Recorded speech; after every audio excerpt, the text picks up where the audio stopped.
Estamos ao vivo. Nossa, faz tempo que eu não entro ao vivo aqui no Instagram. Estamos ao vivo. Estão me ouvindo bem aí? Estão me ouvindo bem? Tá tudo bem? Está tudo bem? Estamos ao vivo. Fala, meu povo! Márcia, corre aqui. Estão me ouvindo bem, gente? Está todo mundo me ouvindo bem? Dá um oi aqui. Oi, oi, oi. O pessoal tá chegando. A gente tem uma live muito legal, um bate-papo muito legal que a gente vai ter hoje com a Rosana, que eu já vou apresentar para vocês enquanto o pessoal está chegando. Tá? Enquanto vocês estão chegando, eu pedi uma gentileza para vocês. Avisem a quadrilha pedagógica, lá o Diogo Almeida fazer uma live agora bem legal, bem interessante, tal. Então já avisa todo mundo para a gente poder fazer um bate-papo bem legal aí, tá bom? Não tem certificado, mas depois vai ter uma mas depois tem uma surpresa muito legal para vocês, tá bom? Então tá entrando aí, Ana Cristina tá entrando, Jean Pinheiro, todo mundo entrando, o povo tá entrando, Lulu Paiva, Carolina, todo mundo, vamos chegando, meu povo, vamos entrando. Aqui, Diogo, você tem Twitter? Não tem, eu tenho, mas não mexo.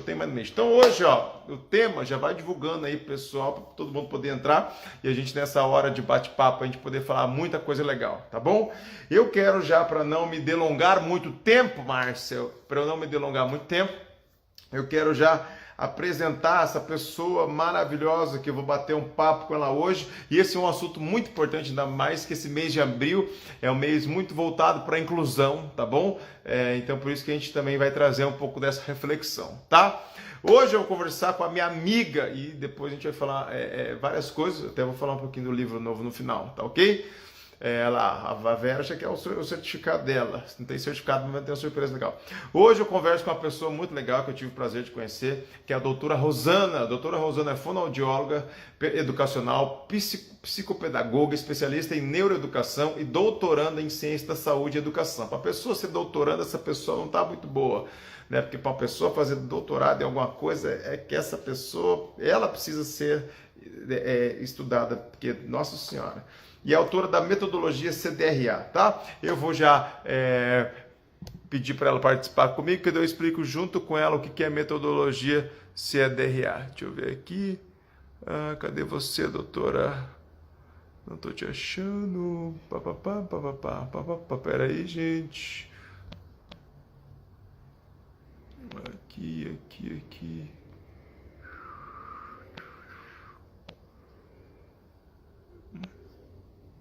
Aqui, achei.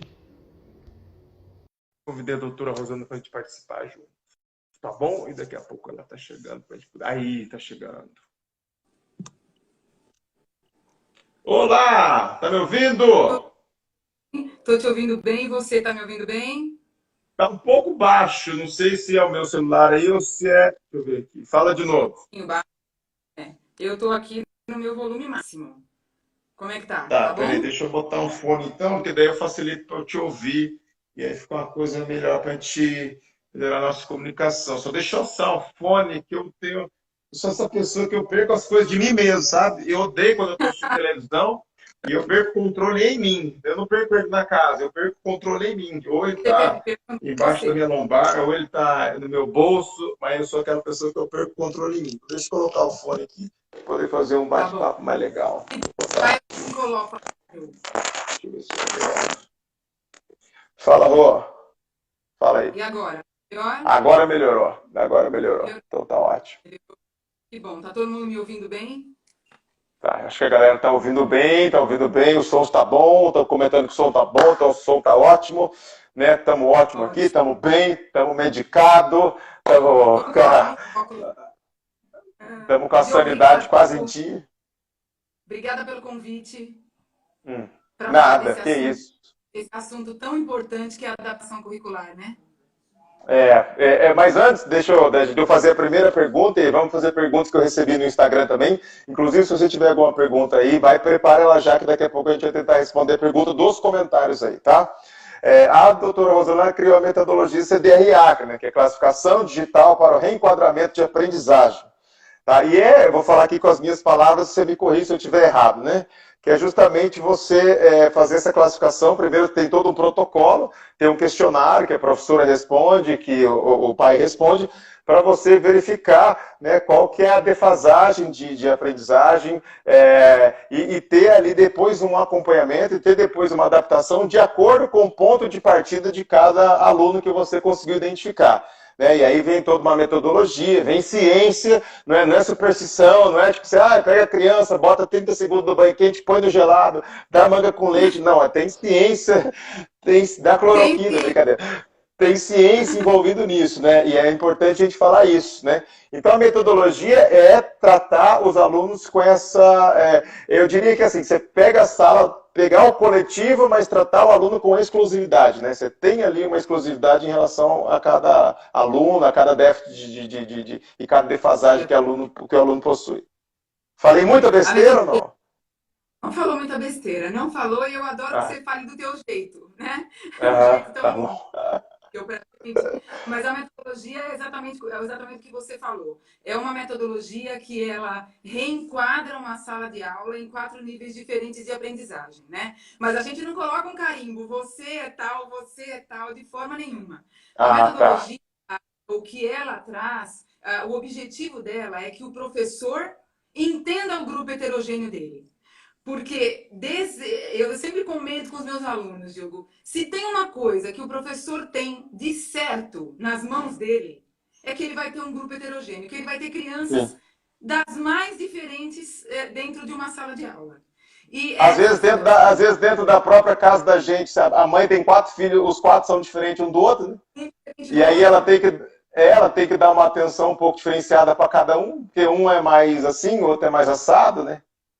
e imagina 30 alunos dentro de uma sala de aula e que a gente, desde que o mundo é mundo, a gente sabe que nós temos crianças diferentes dentro de uma sala de aula. Porém, a Uhum, educação teima em manter uma conduta homogênea. uhum, Né? Teima fazer as mesmas atividades, as mesmas provas. Então, a metodologia CDRA, com esse reenquadramento, ela aplica um questionário que pais e professores respondem e a gente aham, reenquadra 4 níveis diferentes de aprendizagem. E após esse reenquadramento, a gente fornece. É claro que o professor já teve uma formação, então ele sabe fazer atividades adaptadas e adequadas para todos os níveis que foram reenquadrados. Então, é uma forma, Diogo, do professor entender o grupo heterogêneo dele e não faltar atividade para esse grupo. aham. E Né? aí o professor ganha com isso que ele consegue aprender a atenção e gerar o envolvimento de todos, né? Porque às vezes você não Gerar consegue gerar o envolvimento. envolvimento de todos justamente por isso, porque o aluno ele se sente deslocado, ele não está conseguindo acompanhar, ele está em outro nível, ele fala assim, meu Jesus, misericórdia, né? Nossa Senhora.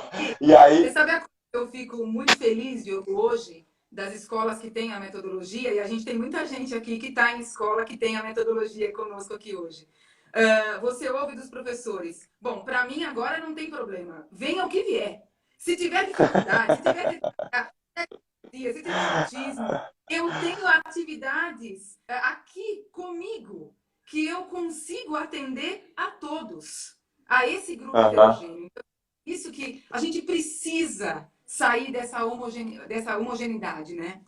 Sim, sim. E vamos já começar aqui com algumas perguntas, né? Porque a gente vai depois deixar a live salva, se eu não me engano, não pode passar de 1 hora, só se tiver mudado, mas enfim. É o seguinte, eu quero explica para a gente, educação inclusiva e adaptação curricular, elas têm uma relação ou são coisas totalmente separadas ou não? Pelo contrário, elas são coisas absolutamente relacionadas, né? Então, quando a gente fala em educação inclusiva, a gente está falando com uma única modalidade educacional que favorece o grupo heterogêneo. Então, a educação inclusiva, ela considera que todos os alunos podem, em algum momento, ter algum déficit de aprendizagem. Então, é Uhum, dessa forma que a gente tem que entender uma sala de aula, né? De uma forma inclusiva. Eu posso estar bem em termos de aprendizagem, eu tive uma situação emocional que me fragilizou, eu começo a cognitivamente não estar disponível naquela sala de aula, porque o meu emocional está fragilizado, eu não estou ouvindo o que o professor está falando para mim, não estou considerando, porque eu não estou bem. E nós temos Uhum. crianças que passam um grande período nesse formato e começam a acumular defasagem pedagógica. Essa criança, Aham. ela é educação inclusiva. Ela vai Sim. entrar nessa estrutura de educação inclusiva e ela tem que ser atendida. E eu digo para você com muita segurança hoje, se ela for atendida através da adaptação curricular, que na sua macromagnitude, eu sempre faço questão de falar na sua macromagnitude, porque a adaptação curricular ela é ampla demais, mas ela é Uhum. a essência da educação inclusiva. Se a gente tiver boas condutas em termos de adaptação curricular, a gente vai efetivar uma boa educação inclusiva. Então, Entendi. é uma situação que está completamente relacionada, né? Uma boa Aham. educação inclusiva se faz com medidas efetivas de adaptação curricular. É, porque antigamente a gente colocava tudo no mesmo balaio, né? Até a época que eu estudava e quando eu, pouco tempo de eu dar aula, você não tinha uma ciência tão desenvolvida quanto você tem hoje para trabalhar os diferentes níveis de defasagem, né? Porque hoje a gente sabe que, você já até me falou isso, que o ambiente em que a criança ou que o aluno vive conta muito para pra, né, conta tanto quanto a questão genética dele, o ambiente em que ele está inserido. Então, às vezes, ele não tem um transtorno genético, mas uma vez aconteceu, eu tinha um aluno que eu não conseguia entender o que ele dizia. Eu não entendo, você que é fonoaudióloga, né, mas eu não sabia se era um problema só de fono, porque ele resmungava, eu não entendia. Ele falava, fulano, não sei o que, ele respondia, professor, eu falei, meu Jesus, que tribo esse menino é, eu não consigo entender o que ele fala, e eu não conseguia me comunicar com ele. Aí você vê, um dia eu chamei o pai para conversar, falei, eu preciso falar pro seu pai, eu não consigo. Aí eu chamei o pai para conversar, falei, eu não consigo entender o que seu filho diz. Aí o pai respondeu, o menino, aí eu vi que eles tinham um dialeto próprio na casa deles, entendeu? Que na família deles eles se comunicavam assim, e entre eles se entendiam. Mas aí que você tá, né, dessa questão da adaptação curricular, é justamente isso, é não colocar no mesmo balaio, que antigamente o balaio era burro e inteligente. Ou fulano, né, daqui para cá é burro, daqui para cá é inteligente. Né? E hoje a gente vê que é muito mais complexo do que isso, né? É muito mais, tem muito mais nuances envolvidas em relação a essa questão, né? Eu, Do, eu, é, Se a gente pensar no momento, no momento atual, né? Se a gente pensar na escola de 20 anos atrás e na escola de hoje, a diversidade dentro de uma sala de aula mudou muito.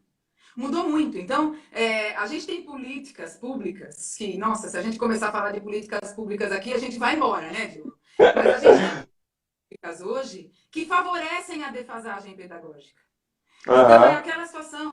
Nós temos crianças com entre 5 e 6 anos de idade entrando num primeiro ano, depois da reorganização dos ciclos, sem ter maturidade para o que está sendo dado. Sim. Então, você acaba hoje, nós somos geradores de defasagens Uhum. educacionais, né? Você imagine depois da pandemia, né? Então, nós vamos ter uma situação Imagina. ainda mais grave no nosso país de defasagens educacionais. E mesmo a criança que tenha um TDAH, que tenha uma dislexia, que tenha um autismo, por conta do ambiente educacional, não ter uma formação sólida e embasada na ciência para adaptação curricular, não se trabalha a defasagem educacional com adaptação curricular, o que é um pecado, porque a gente Aham. recupera crianças rapidamente. E retomando a minha fala, mesmo as crianças que têm um transtorno ou que têm uma deficiência, elas têm uma defasagem educacional grave.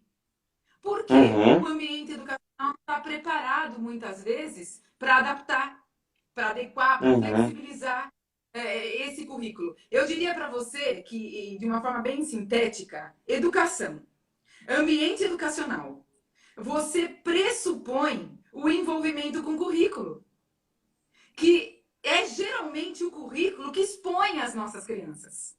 Então, por Aham. isso que educação e adaptação curricular tem uma relação direta, porque Total. você vai entender dessa adaptação curricular para ajudar essas crianças da educação inclusiva.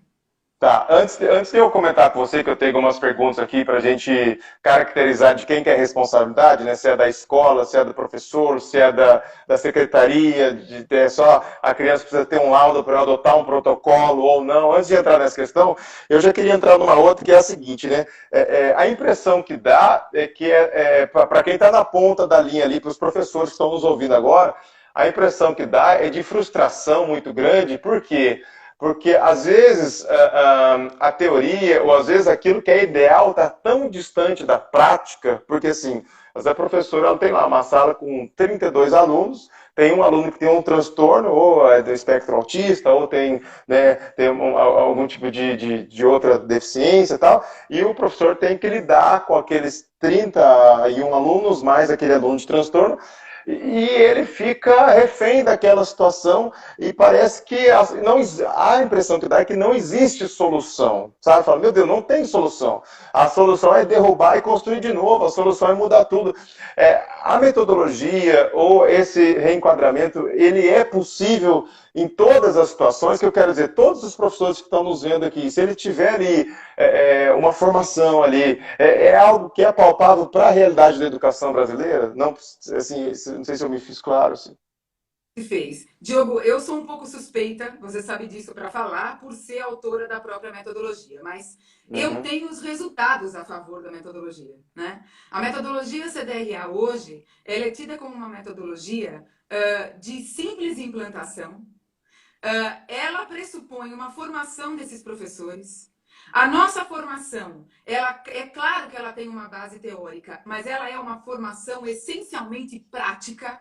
É hora de colocar a mão na massa, né? De realmente sentar para adaptar atividades, para adaptar provas, para entender o quanto um cérebro, porque ela está pautada na neurociência, o quanto um cérebro ele não é só cognição, ele é afeto, ele é emoção.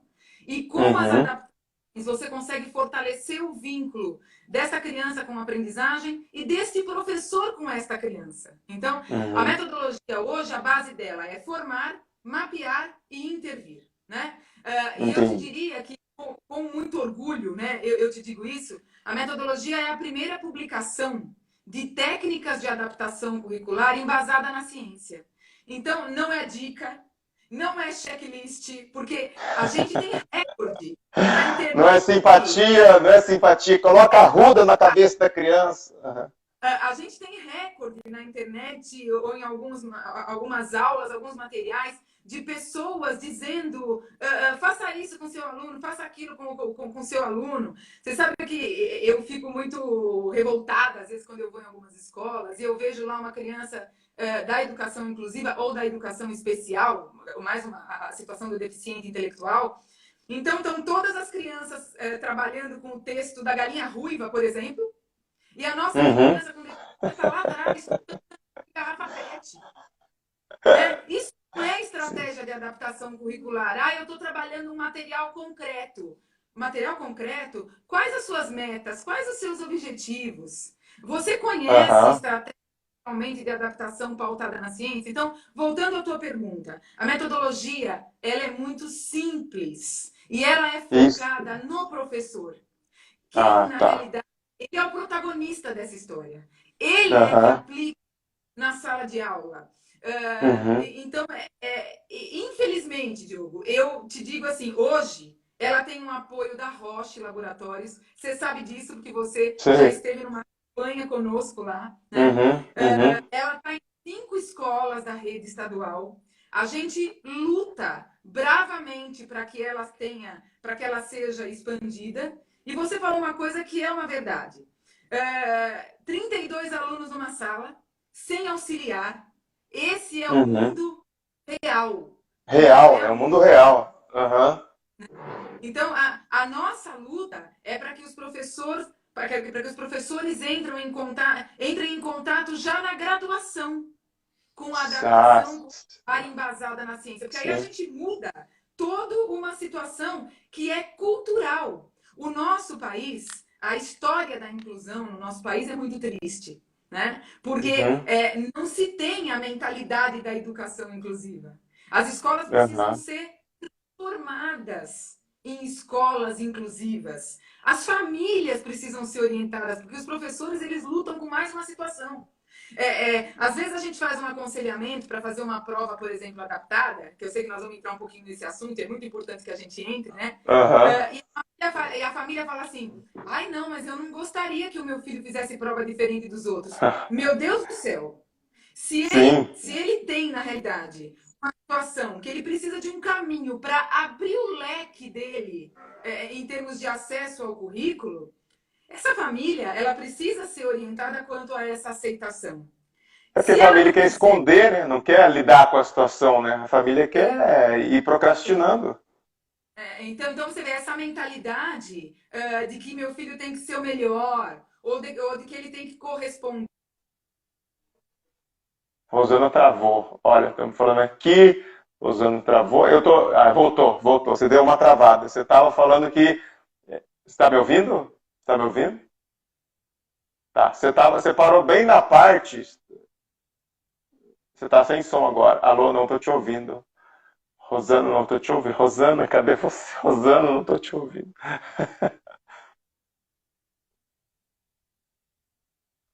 Ó, eu não tô te escutando. Vocês estão escutando a Rosana? Rosana, não te escuto.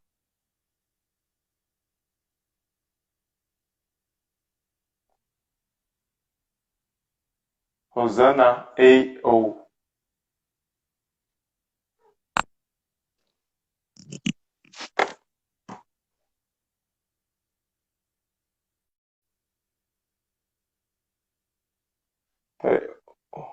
Ô, Rô, acho que vou ter que te derrubar. Peraí, eu não tô te ouvindo. Eu não tô te ouvindo. Vou ter que chamar a Rosana de novo, porque é que a gente combinou. A gente falou assim: vocês estão me ouvindo? A galera tá me escutando? Ou vocês estão escutando? Dá um joinha aí. Diogo, estou escutando? Sim ou não? Sim ou não? Sim, estou escutando? Eu. Deixa eu chamar a Rosana de novo. A gente combinou. A gente falou assim: olha, vamos fazer ali uma situação que a internet represente um pouco da inclusão. Que é mais ou menos isso, entendeu? Você não ter voz, você não ter vez. É isso que a gente quis representar para você. Sabe? Que é isso que é a realidade da educação. Você tem um problema, você grita que você tem um problema e ninguém te escuta.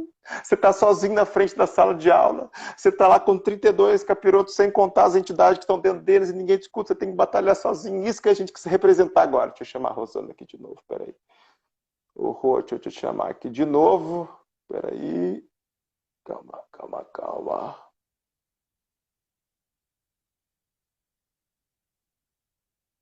Parará, foi. Chamei a Rô de novo aqui, pra gente continuar.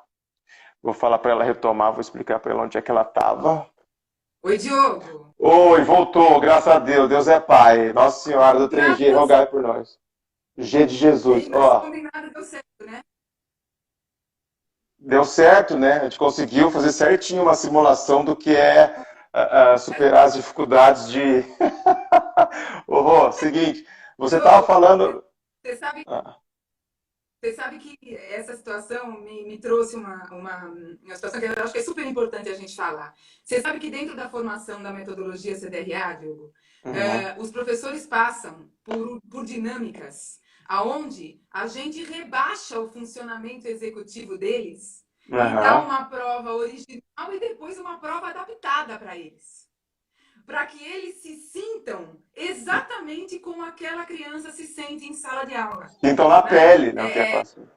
Na pele. E são dinâmicas que os professores simplesmente adoram, porque eles falam assim: oi, acho que eu travei de novo. Mas vai voltar, mas eu tô te ouvindo. Pode ir, Você tá me. ouvindo tô. Você só tá. Você só Aí agora, não tô ouvindo mais. Agora. Voltou. Travou de novo. Isso tá parecendo igual aula voltou? online, né? Voltou. É igual a aula, tá parecendo aula. Voltou, não voltou. A aula voltou, não voltou. Voltou o decreto, não Voltou? voltou. Voltou. Mas pode falar. Você tá falando do que Voltou. limita ali. Aham. Sentir, né? Você sentir a sensação de uma criança com dificuldade, com transtorno, com deficiência, vale muito a pena. Eu acho Uhum. que essas dinâmicas elas são essenciais Ah, no já curso. aumenta ali o nível de empatia, né? E o que eu ia perguntar Nível para de você, impacto. que eu ia perguntar para você é Eu acho que é bem legal você ter falado isso. Vou pontuar duas coisas que eu achei importantíssimas na sua fala, que é a autonomia do professor em conseguir executar a metodologia, lógico, tendo uma formação como respaldo, e aí eu já vou entrar na outra pergunta, e a simplicidade de conseguir colocar em prática a metodologia, que eu acho que isso também é uma coisa que vale, não é algo isso que eu queria esclarecer, né? Você não precisa ter aí zilhares de aparatos e não precisa ter o pessoal da NASA para te apoiar que você consegue executar, né? E porque, assim, às vezes, eu acho que a grande aflição de um professor que tem um aluno com transtorno, algum aluno com defasagem, ou algum aluno que é hiperativo, não para quieto, em primeiro momento, a maior preocupação dele, de urgência, é manter, às vezes, aquele aluno quieto, para ele poder ensinar os outros, e é igual dar chupeta para a criança. Se a criança está chorando, você mete chupeta, você precisa fazer essa criança. Ah, você só quer que a criança chupe chupeta para ela parar, né? Então, às vezes, na educação, só que a gente passou já dessa fase da chupeta, né? Para que eu vou dar dando uma chupeta para uma criança que tem capacidade de muito mais, né? E eu vou já emendar a próxima pergunta, que é justamente essa. O professor ele consegue ter autonomia de aplicar a metodologia, mas de quem que é a responsabilidade efetiva? Porque a educação no Brasil é meramente ilustrativa, né? Para inglês ver. Então você tem a legislação, você tem ali as coisas, mas quando chega na hora do vamos ver mesmo, as escolas não têm uma estrutura física, enfim, são várias coisas que pesam contra aí na prática. Mas de quem que é a responsabilidade de fazer essa educação inclusiva e essa adaptação curricular? Aí eu recebi o aluno, sabe, eu cobro quem? Eu cobro a coordenação, eu cobro minha diretora, eu cobro a Secretaria de Educação, como que é esse negócio?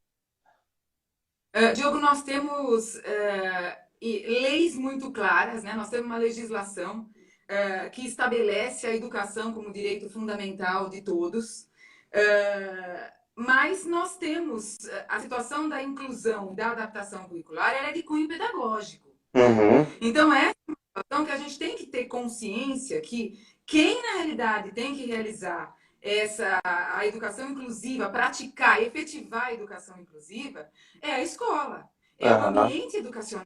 Né? Nós temos professores especializados na educação especial, mas nós não temos professores especializados em educação inclusiva, que é a educação para todos. Então, a educação especial, ela é direcionada para as crianças com deficiências intelectuais, né? Mas hoje, foi como você falou, isso não basta. Porque nós temos um leque de diversidade dentro da sala de aula que o professor ele tem que estar preparado, eu repito mais uma vez, para reconhecer e ter uma gestão do grupo heterogêneo.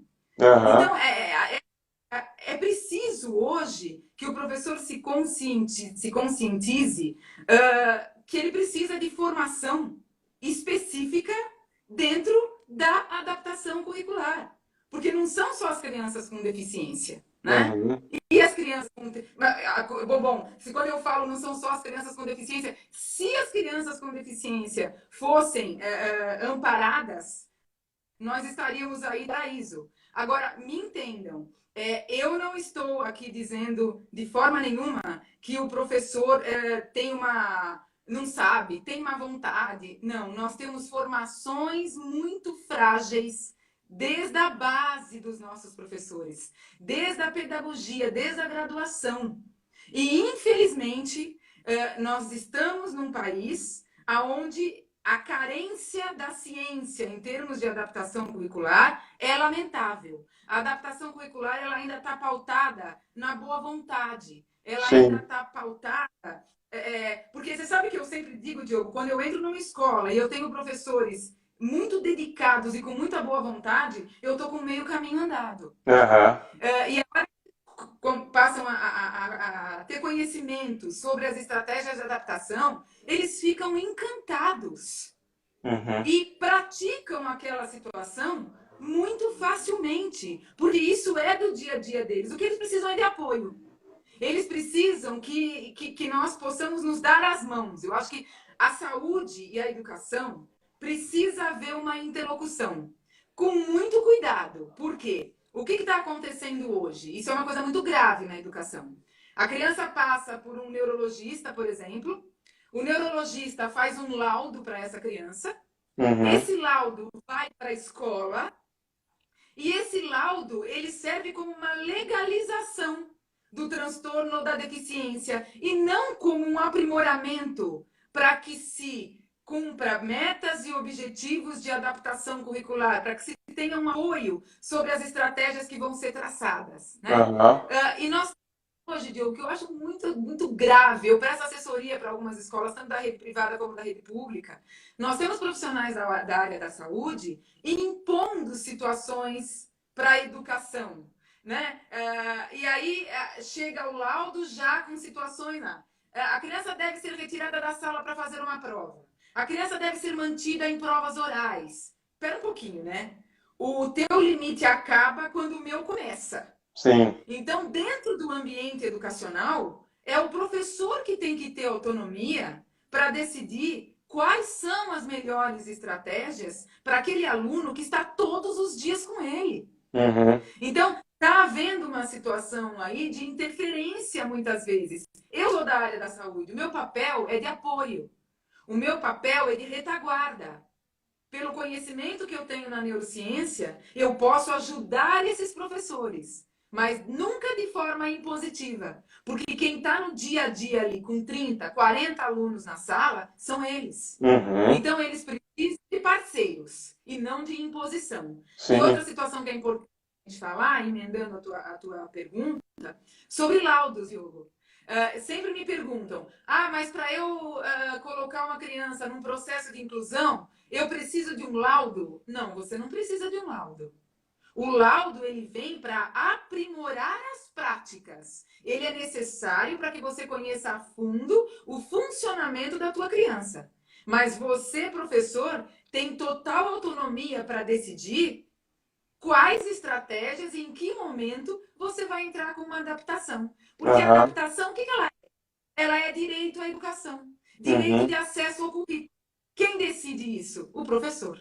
Sim. Então, é de cunho pedagógico. É ele quem faz. Sabe o que eu acho que infelizmente acontece na educação brasileira, Rô, e que eu acho que é triste? É que as pessoas, que eu digo as pessoas, eu digo o sistema como um todo, elas confundem a autonomia do professor com falta de suporte. Porque o professor ele tem que ter autonomia de trabalhar, né? Porque ele conhece, como você falou, ele está no dia a dia com os alunos, é ele que sabe ali, é ele que está, como a gente diz, no chão da fábrica, para quem trabalha em fábrica, é ele que vivencia os problemas. Então, você retirar a autonomia dele, você retirar a autonomia de quem mais tem condição de ter autonomia, né? Mas, em contrapartida, às vezes, eles, ao mesmo tempo que eles passam a autonomia, eles passam o bastão também de se vira, eles passam o bastão do tipo, você tem que fazer acontecer. E eu acho que isso é triste, né? Porque, assim, eu estou lendo vários comentários aqui, e os professores meio que estão cansados justamente por isso.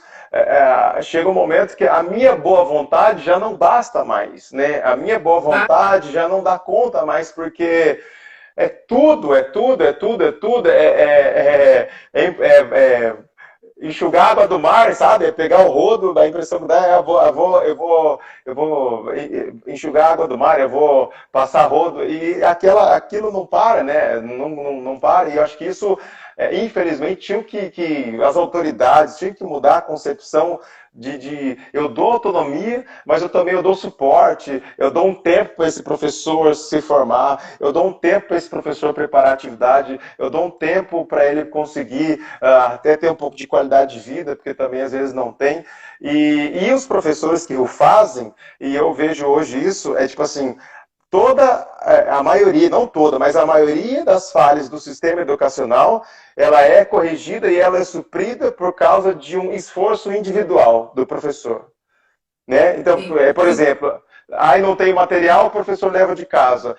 Não tenho não sei o quê. É sempre o professor que individualmente tem que tentar suprir as mazelas do sistema. Mas, assim, eu entendo que também é o que temos, né? Porque se a gente for esperar a educação ideal, a Suíça, o Brasil virar a Suíça, a gente vai morrer e não vai ver acontecer. É uma linha muito triste, né? Mas eu acho que a metodologia, então, né? Por mais que fale assim, o professor pode executar a metodologia, o professor tem autonomia, e aí o professor pode pensar, puxa, eu de novo, mais uma vez, como protagonista, eu de novo, mais uma vez, tendo que suar, eu de novo, mas que bom que tem essa metodologia, e que bom que tem uma luz no fim do túnel, É porque assim, se não tiver nada, você vai ter que dar a cara a tapa, infelizmente, do mesmo jeito, só que sem nenhum recurso.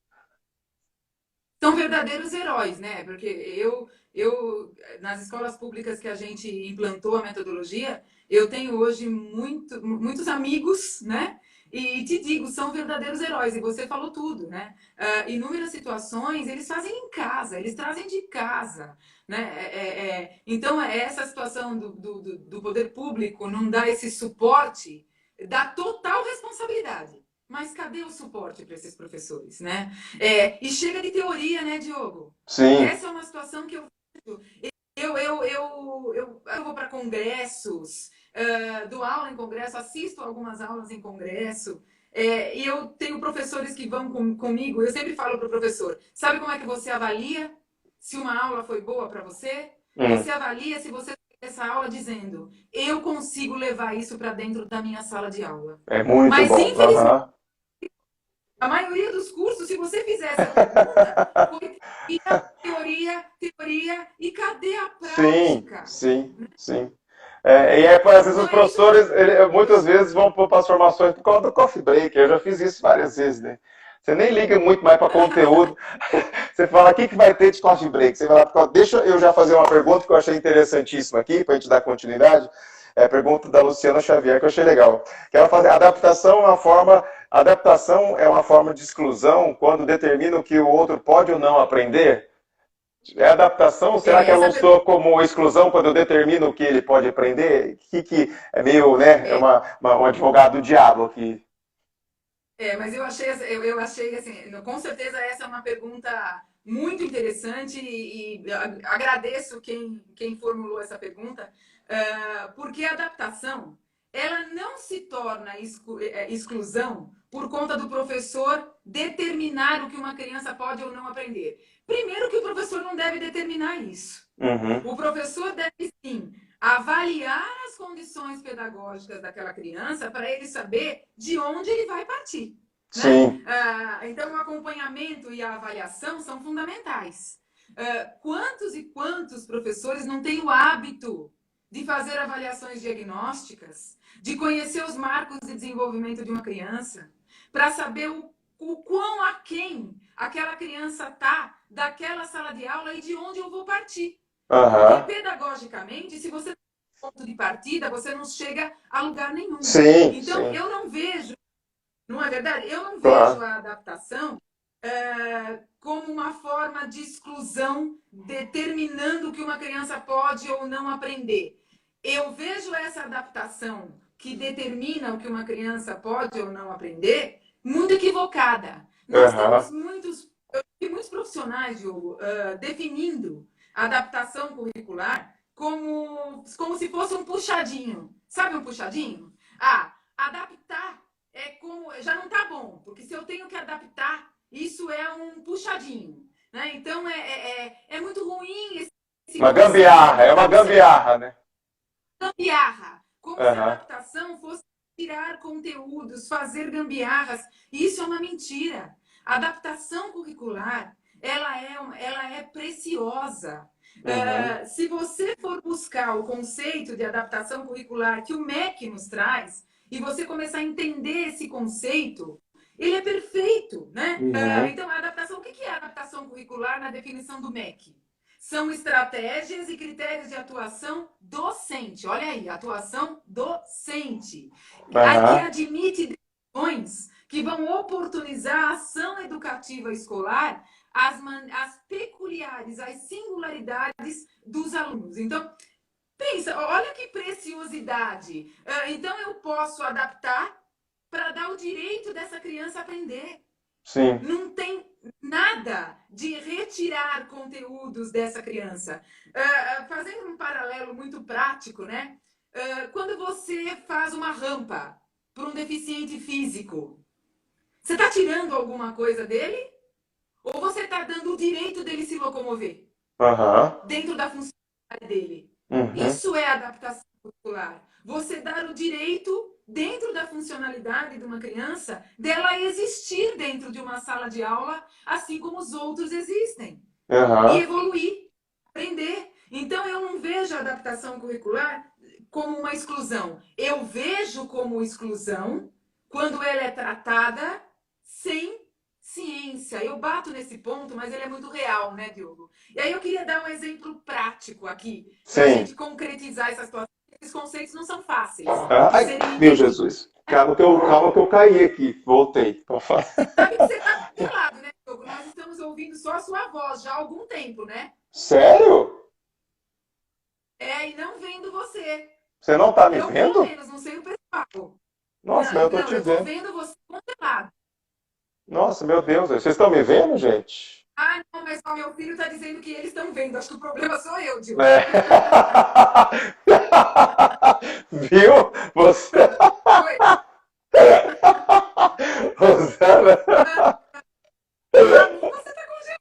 Tô ouvindo bem a tua voz, mas meu filho tá dizendo que não, então. É porque o seu filho está trabalhando com adaptação, você está na gambiarra, entendeu? É por isso que eu não estou chegando perfeitamente para você. É isso que está acontecendo.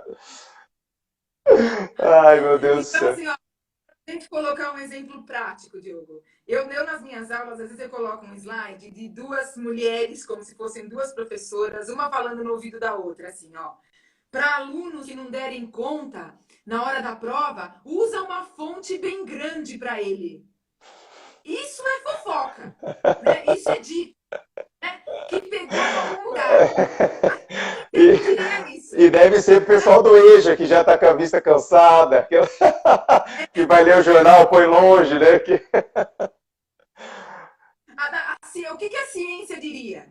A ciência diria, ó, após uma testagem dentro de uma amostra brasileira envolvendo um número X de crianças, e segundo a literatura, as fontes ideais para adaptação curricular é a Calibre ou a Arial, porque elas demonstram maior legibilidade para esses alunos com dificuldade e com déficit. A gente traz vários autores Uhum. mostrando o que é o texto legibilidade. A gente coloca que essas letras são adequadas porque elas aumentam a velocidade de leitura, a visibilidade, a percepção de letras ou palavras. Você percebe a diferença de uma Sim. técnica com ciência e uma técnica sem ciência? Uhum. E isso é muito. O Brasil é carente dessas publicações, né?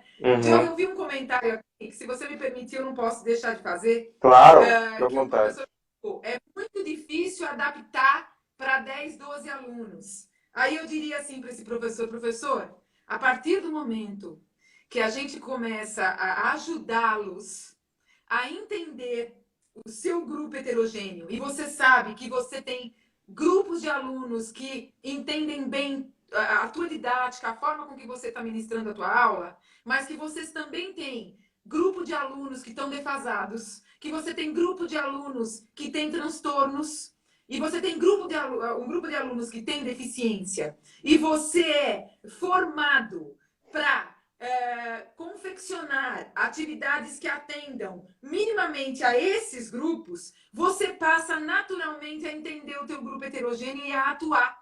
E você não precisa ficar pensando, eu vou fazer atividade tal para o João. Hoje eu vou fazer. Não. Vai virando uma coisa orgânica ali, vai acontecendo. Sabe, Diogo, o maior encanto que eu percebo dentro da metodologia é quando eu levo para os professores uma prova, que eu pego a prova como referência, né? Porque ela é um objeto bastante pontual para eu poder demonstrar as adaptações, né? E aí eu pego a prova do professor e transformo ela em mais 3 documentos, adaptados na sua forma e não no seu conteúdo. Uhum. Olha, os olhos dos professores brilham em olhar e falar: meu Deus, se eu tivesse esse material nas minhas mãos, se eu tivesse um banco de atividades, eu, na realidade, poderia dar conta do meu grupo heterogêneo.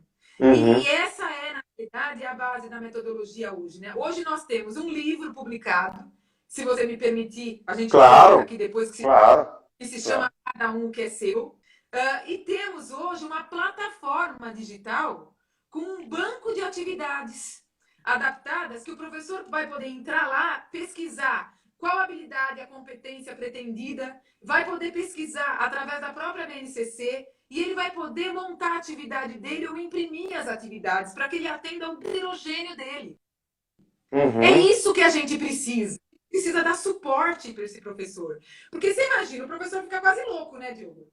Eu tenho TDAH, falei. Quase não, quase ele, quando está no começo de carreira, é quase louco. Com 2 anos de sala de aula, ele já está precisando de tóxico já. Sim. Ah, e eu, se você me permite, eu acho que eu vou dar um spoiler já, e que você sabe disso. Você sabe que eu tenho um sonho, e você sabe disso, que eu já compartilhei isso com você. Que a minha frase, que eu acho que eu falo muito, chega de teoria, vamos à prática, vamos colocar a mão na massa.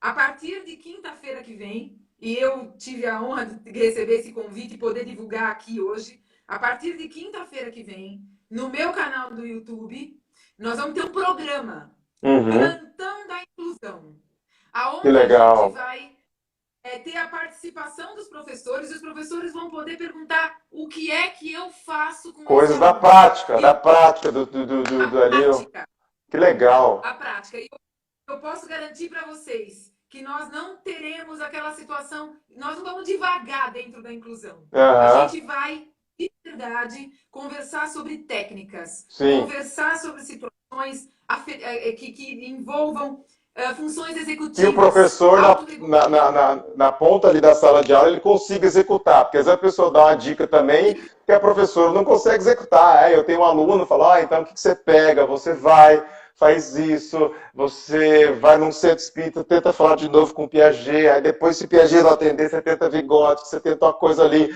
Porque isso não resolve, isso para a nossa educação não resolve, tem que ser coisa, né?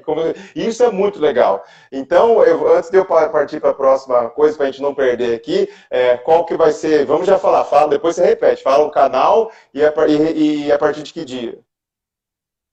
Ah, tá bom, vai ser a partir de quinta-feira que Quinta-feira vem, que né? A vem. partir do dia quinta-feira que vem, às 20 horas, estarei eu e a doutora Ângela Matilde, que é bárbara também, vocês vão adorar. No meu canal do YouTube, o canal é Rosana Mendes Ribeiro. Todas Rosana as Mendes quintas, Ribeiro. Rosana Mendes Ribeiro, a partir de quinta-feira que vem, a gente vai estar lá no Plantão da Inclusão. Eu tive até, ganhei de presente. Eu tenho uma professora de música aqui que trabalha com a neurociência, ela e o querido Pichu, que é compositor, o marido dela, eles fizeram uma vinheta para o nosso programa. Ah, que Então, legal. que vem vocês vão ouvir uma vinheta e vocês vão ter o plantão da inclusão. E venham conversar conosco. A gente vai abrir para os professores. A gente quer que vocês tragam casos que a gente possa falar da Casos sólidos da prática sala de aula. Uhum. da sala de aula. Ah, não estou conseguindo lidar com esse aluno. Vem refletir, vem fazer uma reflexão conosco, que a gente vai te ajudar a lidar com esses alunos que às vezes você realmente não sabe o que fazer com ele. Então, deixa eu reforçar o convite. Ó. Você vai lá, acabando a live, não vai agora, que também você não é Deus para ser onisciente, Vai dar onipresente, você tem que estar aqui. Depois você vai para lá. Você vai lá para o canal do YouTube, Rosana Mendes Ribeiro, já se inscreve, já fica inscrito para depois, quinta-feira que vem, você não perder. E já se você tiver uma situação real, já separe e já manda para ela poder te ajudar, né? Vai ser muito legal. E deixa eu fazer uma coisa com você, depois a gente reforça o recado. Você consegue dar exemplos práticos de inclusão e exclusão? Quer dizer, a professora pode estar achando numa atividade que ela está incluindo e ela está excluindo. Você consegue fazer isso praticamente com a gente? Sim? Claro, vamos lá. Por exemplo, o aluno, vou dar uma prova, sei lá. Aí a prova tem 10 questões. Para o aluno que tem algum tipo de defasagem, eu ponho só 5. É assim que funciona? Não? Né? Ou então Não, aquela. Diogo, isso é uma estratégia absolutamente exclusiva. Tá? Eu diria para você que, infelizmente, nós temos algumas escolas que determinam como se fosse a solução da adaptação curricular. Olha, para quem não tem nada, dá 10 questões. Para quem tem, põe 5, que ele vai conseguir fazer. Eu diria que o máximo que vai conseguir é errar tudo muito mais rápido. Né? O máximo que vai acontecer é errar tudo mais rápido. Né? E quando a gente pensa em inclusão, e a gente falou um pouquinho hoje de legislação aqui, a nossa legislação está pautada numa situação de que todos os nossos alunos eles têm direito, eles têm oportunidade de participar de forma significativa e integral de todas as atividades. Isso é Então, legal. essas conduzidas de acordo com as habilidades, com as singularidades dessa nossa criança, não está pautada apenas numa retirada de questões. Isso é uma situação muito grave e, infelizmente, muitas escolas acham que essa estratégia basta. Aham. Só vou dar uma amenizada ali, tira um pouco e tá resolvido. Eu diria isso para você. Ele vai errar tudo mais rápido. Como tem uma outra estratégia, e as escolas não. Infelizmente, nós temos até uma lei sobre isso, que eu digo para você, que eu acho que assim, eu queria lutar para mudar essa lei. Dar mais tempo para a criança fazer uma prova. Meu Deus, dá mais tempo para fazer o que eu não sei. É É uma uma tortura, né? É uma tortura. tortura. Quando você tem uma atividade ou uma prova adaptada com responsabilidade, consciência, a criança não precisa de mais tempo e não precisa que corte questões dele. E aí eu te trago uma prática minha que é muito presente no meu dia a dia. Às vezes meus alunos que fazem o meu curso, eles falam para mim assim: "Nossa, Rô, mas a prova original, que é a prova do professor ou a atividade do professor, tinha 4 páginas. A prova de dificuldade passou a ter 6. E a prova dos transtornos passou a ter 10. Ele não vai ter dificuldade, ele não vai pegar a prova e já desistir? Não vai.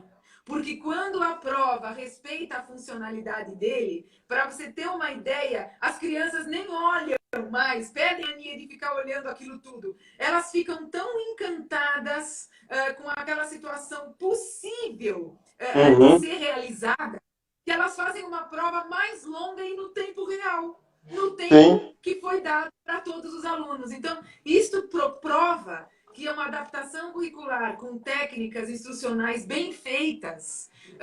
Você pode dar uma prova longa, uma prova curta, que essa criança vai fazer com todo prazer e vai trazer o afeto em primeiro lugar, o vínculo com a aprendizagem.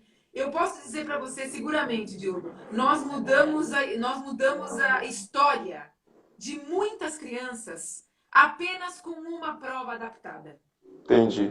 Claro que depois se seguiu, né? E uma outra coisa que é super importante dizer aqui: prova adaptada, atividade adaptada, não é para sempre. Ela é por um período, para que recupere aquela criança. Às vezes eu chego em algumas Aham. escolas, a escola fala para mim que está adaptando há 3 anos para uma criança com TDAH. Eu fico desesperada. 3 anos Então não tá dando certo a adaptação, né?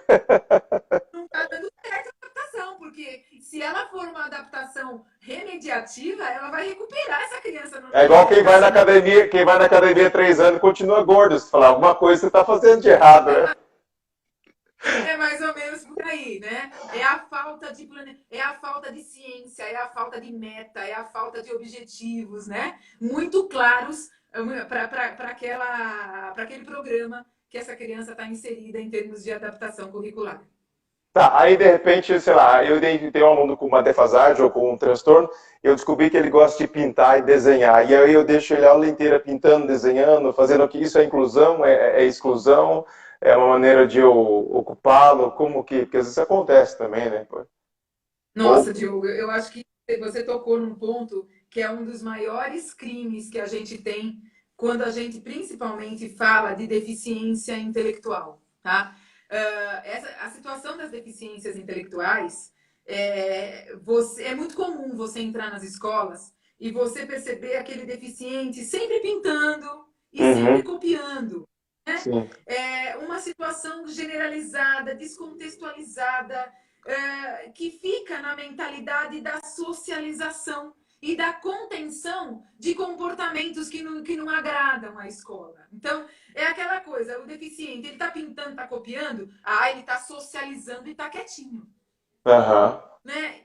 Isso é muito comum, infelizmente, mas é um crime. Você mina essa criança dela com ela mesma, sabe? Ela passa a desacreditar em termos de aprendizagem. E aí, Diogo, eu queria aproveitar, eu não falei até agora, mas quando você toca nesse assunto, você toca num assunto da minha parte profissional e da minha parte pessoal. Você sabe disso. Eu aham, tenho uma filha hoje de 2 anos, com necessidades educacionais especiais e que foi vítima da mentalidade da socialização, né? uhum, essa metodologia, ela nasceu por uma necessidade pessoal. Eu Sim. cansei de ver a minha filha e escutar das escolas que ela estava socializando, ela tinha amiguinhos, mas ela Uhum. não aprendia, né? Uhum. Foi daí que eu fiz uma proposta para a escola dela. Eu estava fazendo uma pós-graduação em neurociência e eu comecei a interpretar o cérebro da minha filha, o funcionamento dela. E Aham. comecei a trazer, a pesquisar muito, principalmente bibliografia americana, porque a gente não tem bibliografia aqui no Brasil em termos de adaptação curricular, a gente é muito carente disso. E comecei a elaborar as técnicas. Quando eu levei para os professores dela, eu achei que eu não tivesse feito nada demais, mas assim, o encanto deles com aquela situação, e eu lembro até hoje. A minha filha começou a fazer as provas adaptadas e eu comecei pela prova, porque a Aham. prova era do fracasso dela. Ela estava colecionando frustrações, porque ela ia muito mal. E eu lembro Sim. até hoje, a primeira prova adaptada, que ela foi bem. E ela chegou em casa numa alegria. E a partir daquele momento, ela se tornou uma cidadã dentro da sala de aula, sabe? Aham. Ela passou a acreditar nela mesma. E aquele prognóstico que eu tive, que a minha filha não poderia não ler, não escrever, não fazer as 4 operações, caiu por terra. Porque a minha filha lê, a minha filha escreve, a minha filha faz as 4 operações, faz muito mais que isso. E Que hoje ela legal. trabalha comigo, né? Ah, que Como sensacional. desenhista na nossa plataforma de educação. Então, isso é possível e é muito simples. Eu fico até ansiosa, né, Diogo? Porque eu falo assim, é simples. Às vezes eu quero mostrar mais, eu quero poder mostrar mais. Então, acho que isso que vai fazer, a partir de agora, as nossas quintas-feiras, para que a gente possa conversar bastante sobre essa prática. Ah, eu fico muito feliz. Eu sempre que eu... Voltando à tua Ah, pode pergunta, ser. só fechando a tua pergunta, um crime manter uma criança com deficiência intelectual desenhando e pintando. Rô, a gente vai dar uma hora de papo. Eu não sei se para salvar a live tem que encerrar. Eu sou meio lesado nesses coisas aqui de live e tal. Eu tô por você. Se você quiser que a gente continue com risco de não salvar a live depois, a gente continua. Eu não sei muito o que fazer. Só para a gente poder pontuar. Eu também sou a pessoa mais indicada. Eu acho interessante a live gravada, né, Diogo? Eu acho que isso Tá. é uma situação muito.